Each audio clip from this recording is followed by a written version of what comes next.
Joining us now is Democratic Senator Jeff Merkley of Oregon, one of the primary champions of filibuster reform. Senator Merkley, it's really nice to have you back on the show. Thank you for being here. Oh, you're welcome. It's great to be with you.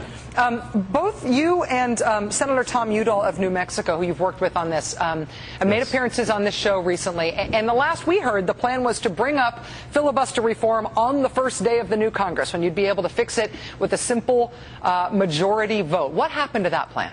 Well, that was the plan. It was based on how the Senate had operated historically, where all sides agreed to put the resolution on the floor and debate it. And then down the line, after it's been debated a certain period of time, someone would move to close debate. And at that point, you would have a constitutional option, and that is simply that if 51 affirmed the ability to close debate, you could get to a final vote. It might take a lot of maneuvering along the way. But the Republicans found a way to filibuster the filibuster. They found a way to say, hey, we are not going to go along with the way things always have been done, and you're going to have to go through this complicated protocol that involves morning hours, something that's never been done, and if you try it, we will talk it to death because you're way down at the end of the agenda. And it turns out there's no real way to get something onto the floor once you strip away the collaboration, the belief that we should debate in the U.S. Senate. Once you strip that away, the rules never took into account that the Senate would go that far. So we ran into an obstacle we didn't anticipate. Well, you know, when people talked about the likelihood of this reform actually happening, nobody ever debated the popularity of reforming the filibuster. All Democratic senators serving in this current Congress signed on to a letter saying that it should be changed in some way. It should be improved. Nobody debated the merits. What was debated was whether or not it could get adequate support and whether or not the rules are so fungible that they could ever be tacked down enough to be changed. But you think that this was ultimately defeated by the rules just being used against you, not by a lack of support.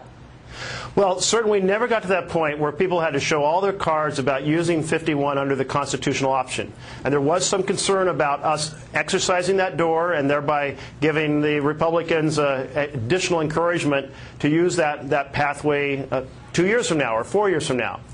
My argument had always been, look, if we responsibly reform the rules to help deliberation for the minority and majority, that's our best protection against abuse in the future.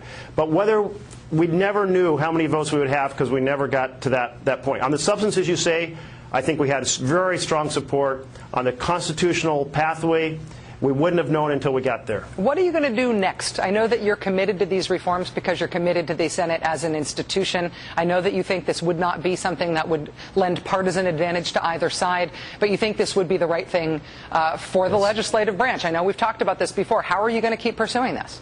Well, first we went to the floor, and Tom Harkin and Tom Udall and I made the case. You showed some footage of that. We said, listen, the Senate is broken.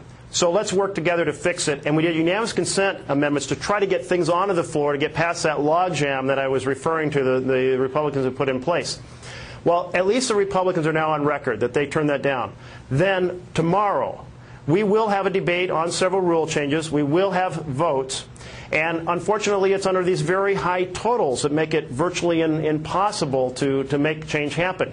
But I see this as a path on a very long battle. We always knew that in a single cycle you weren't going to make the Senate over completely to a functioning institution of deliberation. But having the debate, they haven't had these debates for 35 years, having the debate, having people have to cast a vote, having voters give feedback, it's a step forward, but it's going to be a longer journey than we hoped. Well, I will happily rescind the name the Tarantino, which did not help in your efforts, and try to come up with a new one when you get back at it. Democratic Senator Jeff Merkley of Oregon, thank you for your time today, sir. Good luck with this. Thank you so much.